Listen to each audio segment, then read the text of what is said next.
Pleasure to be back. Wish you were with us yesterday. Get a glimpse of the new LaGuardia Airport, which is unbelievable, incredible.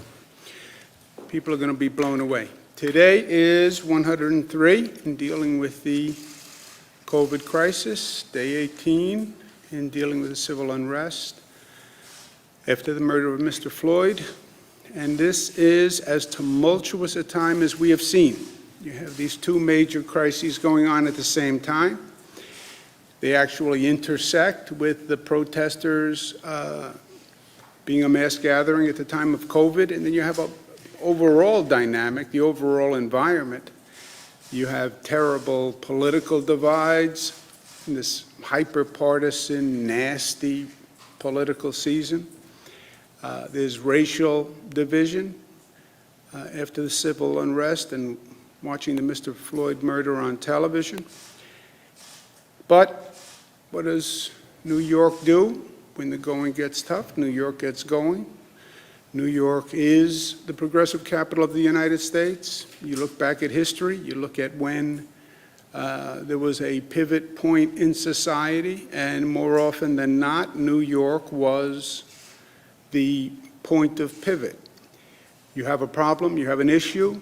New York was the one that stepped up to the plate and resolved it boldly, and the nation followed. And we're doing the same on police reform.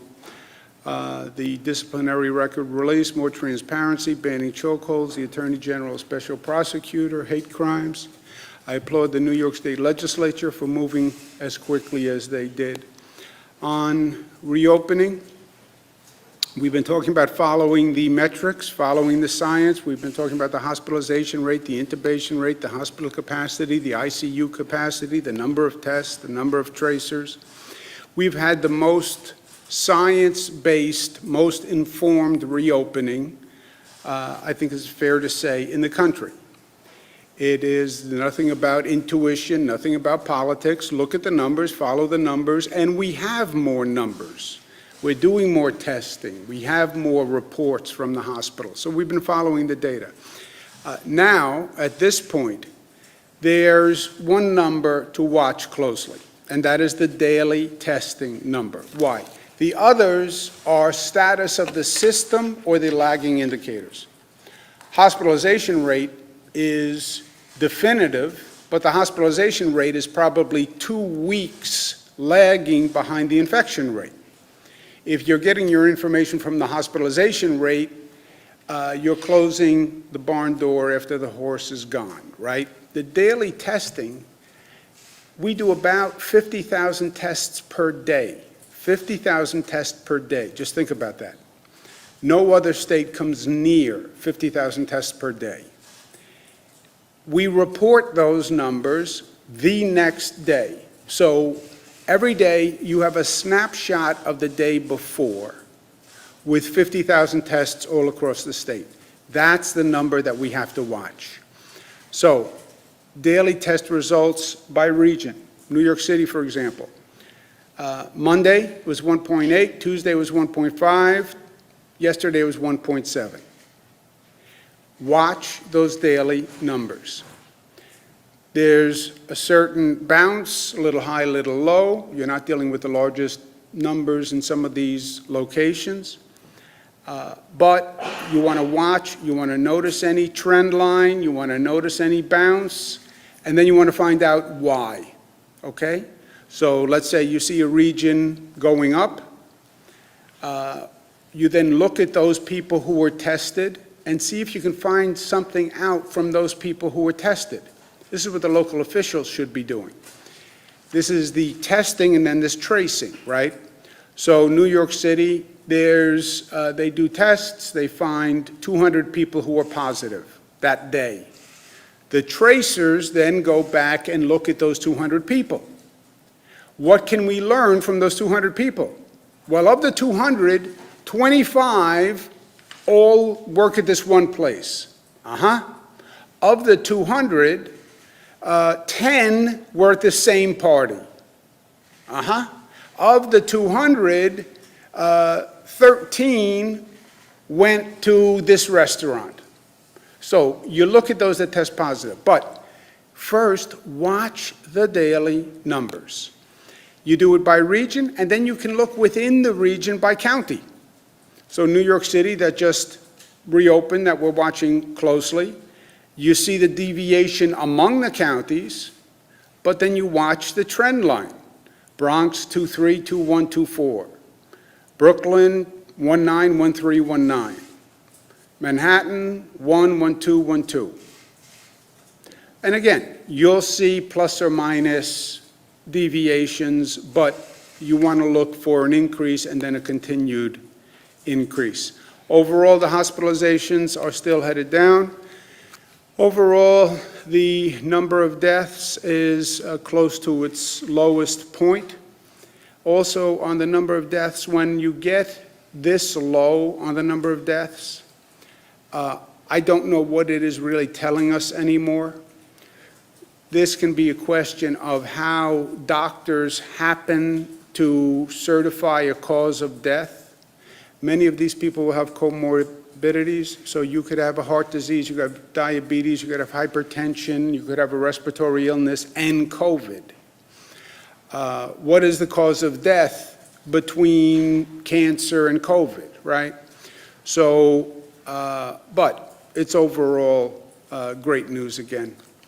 And you see the number of lives lost continuing to go down. We have 5 regions that we have reviewed all the data. We have global experts who then go through the data, because sometimes if you look at the data, you look at the underlying numbers, you look at the underlying test, you can see something. But we have the best experts that you can possibly have reviewing this. And they've reviewed it, and 5 regions will enter phase 3 tomorrow, Friday. Phase 3 is clearly indicated on the website, what businesses can open, what businesses can't open. Also, a point of caution, businesses, I know businesses are anxious to open, everybody's anxious to get the economy going. Please follow the guidelines and do what is permissible to do. People are very wary right now of businesses that are violating the opening rules. Restaurants, outdoor capacity, that doesn't mean anyone inside. So people call and we get complaints. The rules are clear. Some businesses say, well, you know, my mayor said this, my Aunt Tilly said this would be okay, my town councilman said this would be okay. That doesn't count. You know, follow the rules, and you can lose your liquor license, you can lose your right to operate. So this is very serious, and short-term gain isn't worth long-term pain. As we're entering the summer, public pools and playgrounds, we're going to leave to open or keep closed in the discretion of local governments. But they have to use their judgment here. Again, they have the test data. They should be studying the test data. They should be looking at those positives and see where the positives are coming from. If the positives are in a cluster, a neighborhood that has that pool, don't open the pool. Right? Well, everybody wants to swim. I understand. But everybody doesn't want to see a spike in COVID again. So use your judgment. Sometimes yes is not the right answer. It's the easy answer. In this overall situation, I don't know how to say it. We need caution. We have to beware. We need warnings. You take your pick. The numbers are good. Everything we've done has been exactly right up until now. But that's up until now. And you can make a mistake today that wipes out everything we've done. So we have to stay smart. This COVID has not gone away. Dr. Fauci spoke to it. The CDC speaks to it. We have done extraordinarily well, because the people of the state have responded in a way no one predicted. And they'll actually research and talk about for years, I believe. But COVID is still out there. It's increasing in 21 states. 14 states, highest number ever of COVID cases. And if you look at what's going on, it tends to be after the reopening. Why? Because the reopening is the point that increases the activity. Just look what happened in these other states. California, they reopen, and then look at the increase after the reopening.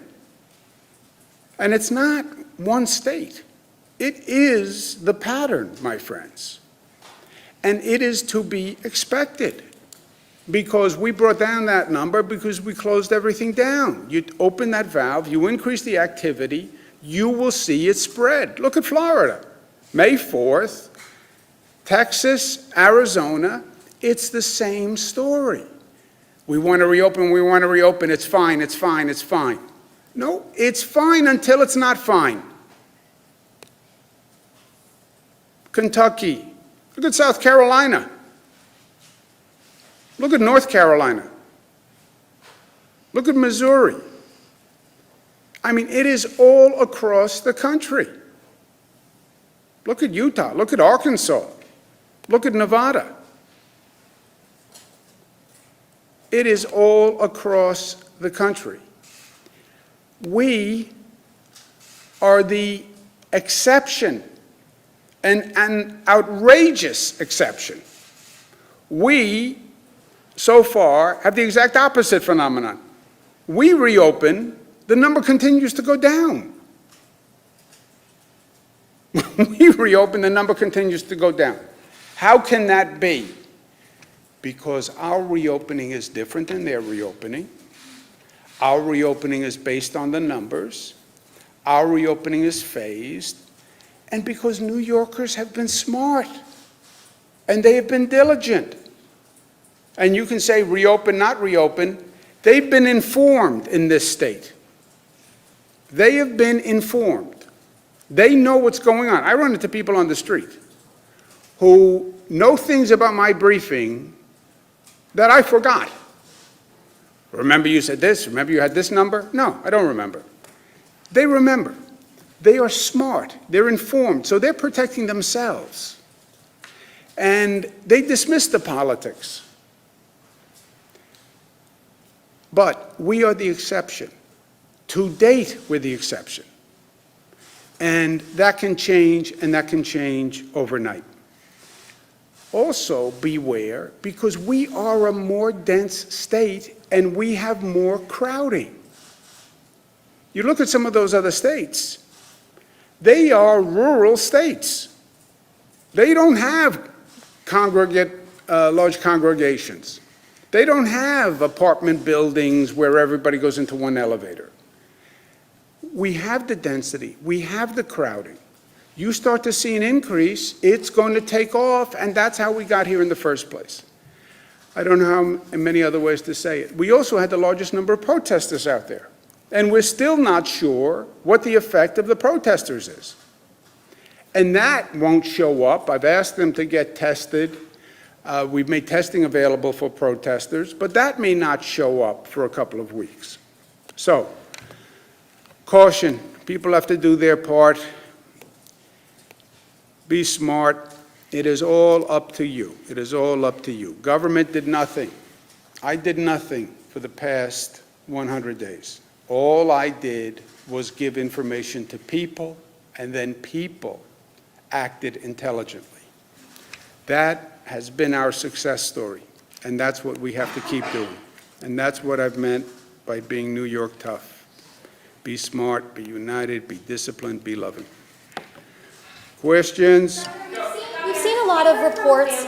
We've heard from a lot of families who have loved ones in nursing homes and in group homes who are looking at the infection rate going down, and they're asking when will visitation resume in these homes. And that's my question to you today. They're wanting to know a timeline because this is very difficult to be away from loved ones for this amount of time. And they know the risk, and all of the people I've interviewed have told me that they're willing to testing, wear PPE in order to see a Yes. 98-year-old woman in a nursing home or to see their autistic son. It's Yeah. just, it's too much for them. Yeah. Your questions have a continuing theme. You've heard from people who want to reopen and are being hurt or stymied by the close down. Whether it's, we want to go to a high school graduation because we've been dying to celebrate high school graduation. We want to go out and work because we've been home too long. We should be able to visit people in nursing homes. The continuing theme is the close down is a pain in the neck. Yeah, that's true. The close down is a pain in the neck.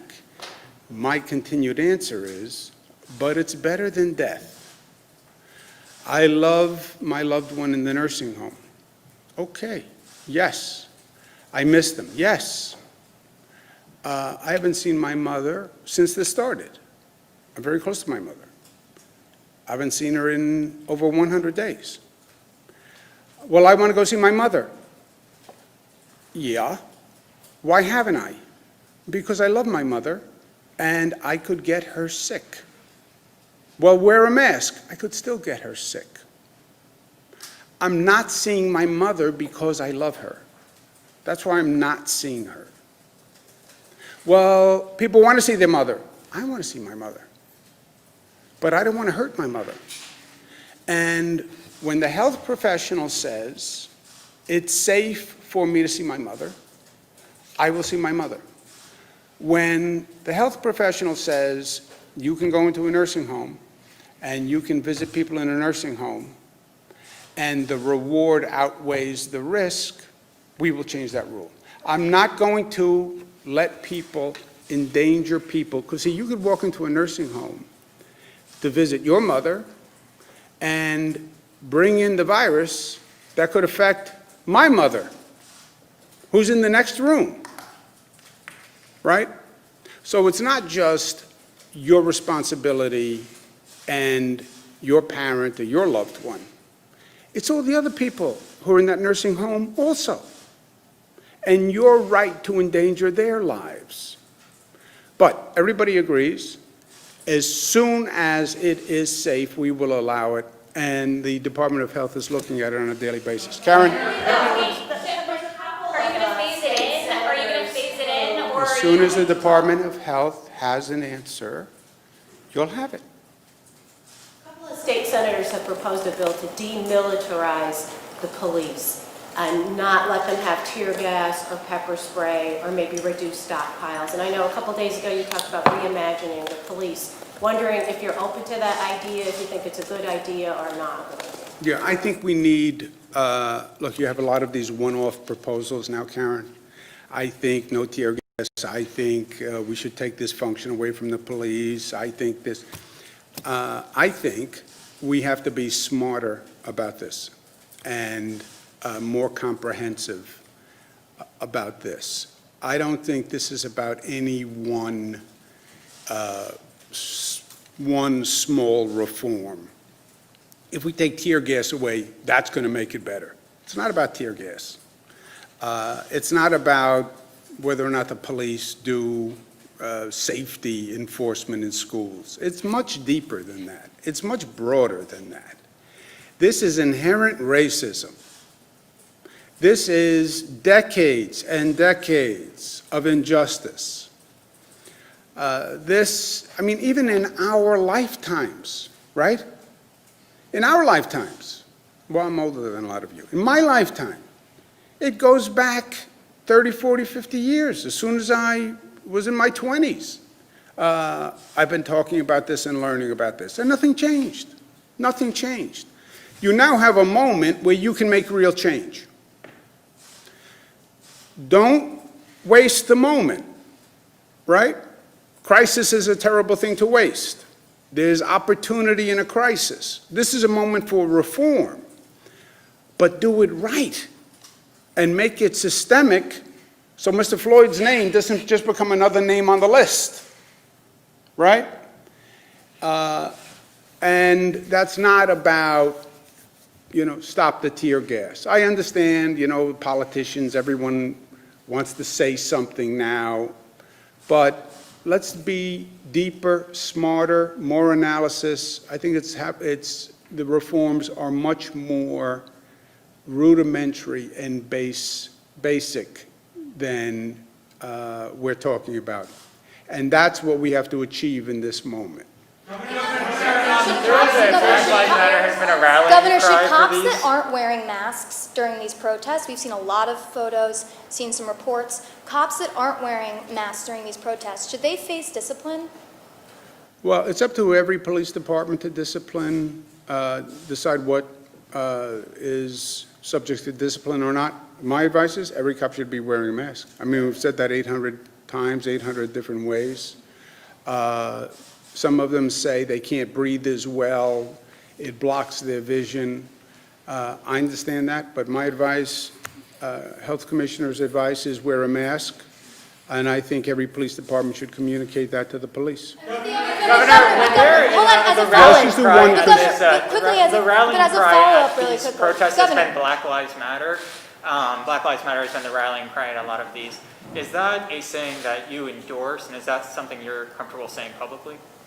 Black Lives Matter, yeah, every life matters. Black Lives Matter, and Black Lives Matter makes the point that you've had a string of killing of African Americans, primarily men, but women also, Breonna Taylor, that goes on and on and on and on.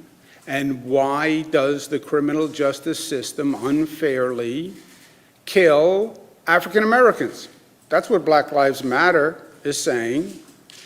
It's not just an abstract concept. As an abstract concept, all lives matter. But that's not what it's saying. It's saying, why does the system devalue black lives? Why are they all Rodney King, Abner Louima, Eric Garner, why are they always black lives who get violated by the system? Why? And they're right. Governor, is it time for the Christopher Columbus statue to go in New York City? And when it comes to reopening, how are you going to be protecting elderly workers who are too afraid to go back to work, people who need childcare as everything reopens, and should businesses have liability? Well, there's a lot in there. The local governments, we have a phased reopening plan, and then local governments enact a plan on a local level. Christopher Columbus, I understand the dialogue has been going on for a number of years. The Christopher Columbus statue represents, in some ways, the Italian-American legacy in this country and the Italian-American contribution in this country. I understand the feelings about Christopher Columbus and some of his acts, which nobody would support. But the statue has come to represent and signify appreciation for the Italian-American contribution to New York. So for that reason, I support it. Last question, Mark. Governor, since I was cut off before, can I get a follow-up? I have a quick question about people with developmental disabilities. Currently, the people with developmental disabilities are regressing in language skills and social skills because of the lack of proper care. Legislators and other advocacy groups have written to you, your administration, about this. Could you talk about where the administration is with getting this vulnerable population the in-person education they're looking for? In-person education for which population? People with developmental disabilities, people. We put out something earlier this week or at the end of last week that allowed in-person education for that subset of people for whom it very clearly wasn't working to do distance learning. So we agree, we acknowledged it, and we said pending local approval that should resume in person. I'm sorry? Could you expand on that a little? Can you expand on that? I don't know what else there is to say. We agree, and so we green-lighted them going forward for summer school in person because we understand the real challenges of doing distance learning for special needs children, and we hope that the localities get it together to be able to make it happen. I don't think we can do any more than I don't think we can do any more than that. I will be here tomorrow. I know you miss me, but I will be here tomorrow. I'm going to be